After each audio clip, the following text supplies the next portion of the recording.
আসসালামু আলাইকুম। আজকে আপনাদেরকে নতুন একটা ভিডিও দেখাবো যে মালয়েশিয়ায় ধান আবাদ করে কীরকম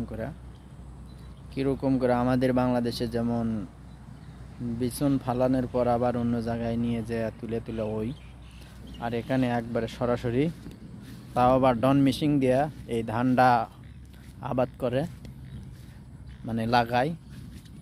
আপনাদেরকে সেটাই দেখাবো যে কীরকম করে গোটালটা জমি, এটা কিন্তু গোটালটা একটা জমি আবাদ করছে, আপনাদেরকে দেখানোর চেষ্টা করতেছি।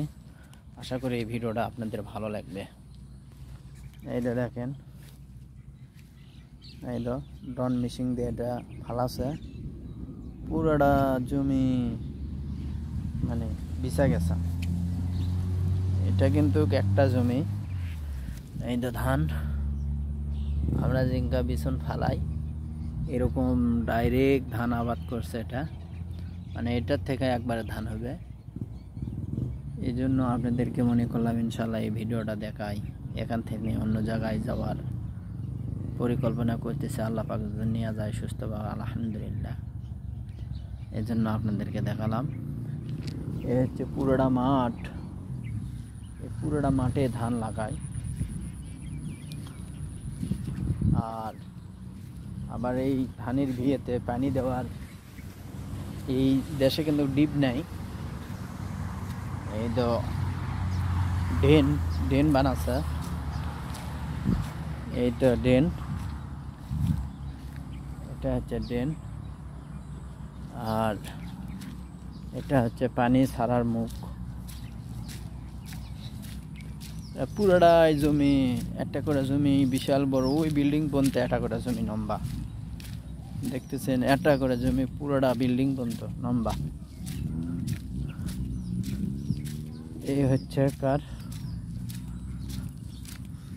ধান ক্ষেত মালয়েশিয়ায়, যারাই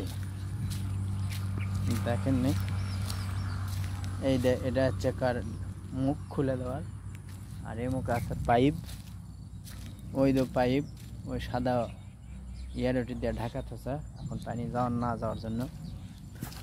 এই হচ্ছে কার মালয়েশিয়ার জমি, আপনাদেরকে দেখালাম পুরোটা জমি।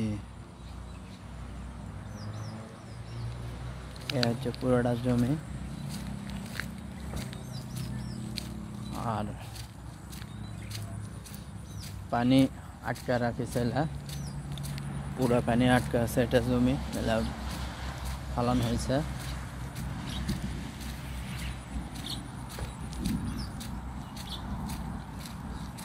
এটা দেখানোরই জন্য এখানে একটা মুখ আছে, ওই যে পাইপের মুখ, ওই পাইপের মুখে নিচে হালা দিলে পানি চলে আসবে। আর এই এখান থেকে পানি যাবে। আর এটা গেট। মালয়েশিয়ায় এইরকম করে ধান আবাদ করে। আপনাদের কেমন লাগলো একটু কমেন্ট করে জানা দেবেন। এটা হচ্ছে সুইট গেট, এটা হচ্ছে সুইট গেট। এই হচ্ছে আজকের ভিডিও, এই পর্যন্ত শেষ। আল্লাহ হাফেজ। বাংলাদেশ জিন্দাবাদ, মালয়েশিয়া জিন্দাবাদ।